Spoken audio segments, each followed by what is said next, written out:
PD act కూడా పదును పెడుతున్నాం.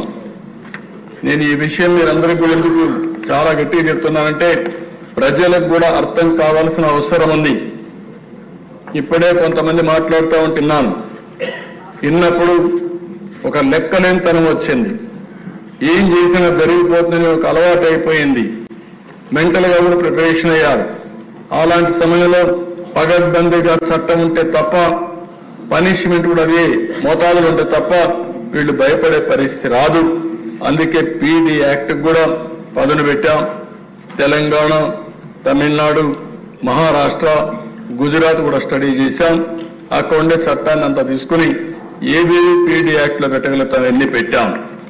ఇందులో కూడా మీరు చూస్తే అధ్యక్ష చాలా విషయాలు ఈరోజు మీరు చూసినప్పుడు స్పూరియస్ సీడ్స్ అఫెండర్స్, కల్తీ విత్తనాలు అమ్మేస్తున్నారు, రైతులు మోసపోతున్నారు, చెప్తే వీళ్ళు ఏమాత్రం కూడా పట్టించుకోకపోతే అవి కూడా తీసుకొచ్చి ఉన్నాయి.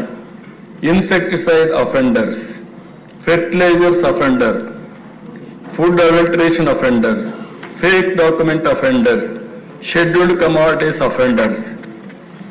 ఇవి కాకుండా violations of forest and wildlife protection acts, gambling offenders, explosive substances offenders, arms offenders, sexual offenders, cyber crime offenders, white collar or financial offenders. Final గా దిశ రైస్ స్మగ్లింగ్ కూడా ఇప్పుడే యాడ్ చేయమన్నాం, అది కూడా యాడ్ చేశారు. ఇసుక కూడా మాఫియా తయారైతే వాళ్ళపైన కూడా పీడీ యాక్ట్ పెడతాం. దీన్ని కూడా ఆ సబ్జెక్ట్ కూడా ఇందులో ఇంక్లూడ్ చేస్తున్నాం అని చెప్పి కూడా నేను మీకు తెలియజేస్తున్నాను.